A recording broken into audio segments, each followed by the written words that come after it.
Hello guys, இந்த வீடியோவில் world கிரிக்கெட்டில் one of the best wicket கீப்பரில் ஒருவரான மார்க் பவுச்சர் பற்றி இந்த வீடியோவில் ஷார்ட்டாக பார்த்துலாம் வாங்க. இவர் டிசம்பர் 3, 1976 ஈஸ்ட் லண்டனில் சவுத் ஆப்பிரிக்காவில் பிறக்கிறாரு. இவர் 1997 பாகிஸ்தானுக்கு எகென்ஸ்டாக டெபியூட் பண்றாரு. மொத்தமாக இவர் 147 டெஸ்ட் மேட்சஸ் ஆடி இருக்காரு. அதோட 295 ODIs பிளஸ் 25 T20s ஆடி இருக்காரு. ஃபர்ஸ்ட் இவரோட பேட்டிங் கான்ட்ரிபியூஷன்ஸ் பற்றி பார்த்துடலாம். மொத்தமாக இவர் இன்டர்நேஷனல் கரியரில் 10,000 மேற்பட்ட ரன்கள் அடிச்சிருக்காரு. அதோட மட்டும் இல்லாமல் டெஸ்ட் கிரிக்கெட்டில் நிறைய மேட்ச் சேவிங் நாக்ஸும் ஆடி இருக்காரு. குறிப்பாக சொல்லணும்னா இவர் 2006 ஆஸ்திரேலியாவுக்கு எகென்ஸ்டாக நடந்த ODI மேட்ச்ல நடந்த ஹிஸ்டாரிக் ரன் சேஸ்ல மெயின் கான்ட்ரிபியூஷன் பண்ணாரு. அந்த மேட்ச்ல அவர் 43 பாலுக்கு 50 ரன்ஸ் அடிச்சு கடைசியா அந்த மேட்சை ஃபினிஷ் பண்ணி கொடுத்துருவாரு. அடுத்து இவர் பண்ணதுலேயே ரொம்ப முக்கியமான ரெக்கார்ட்ஸ் இதுதான், அவர் பண்ண விக்கெட் கீப்பிங் ரெக்கார்ட்ஸ். மொத்தமா இவர் 3 ஃபார்மேட்டையும் சேர்த்து 998 டிஸ்மிசல்ஸ் பண்ணிருக்காரு. அதுலயும் டெஸ்ட்ல மட்டும் இவர் 555 டிஸ்மிசல்ஸ் பண்ணிருக்காரு.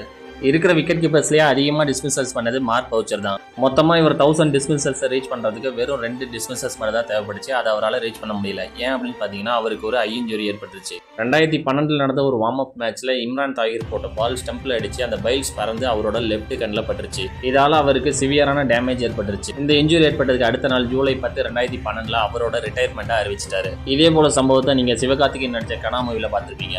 ஸோ அவ்வளோதான் கைஸ், இந்த வீடியோ பற்றி நீங்க என்ன நினைக்கிறீங்கன்னு சொல்லி மறக்காம கமெண்ட் பண்ணுங்க. நெக்ஸ்ட் வீடியோ என்ன வேணும்னு கமெண்ட் பண்ணுங்க.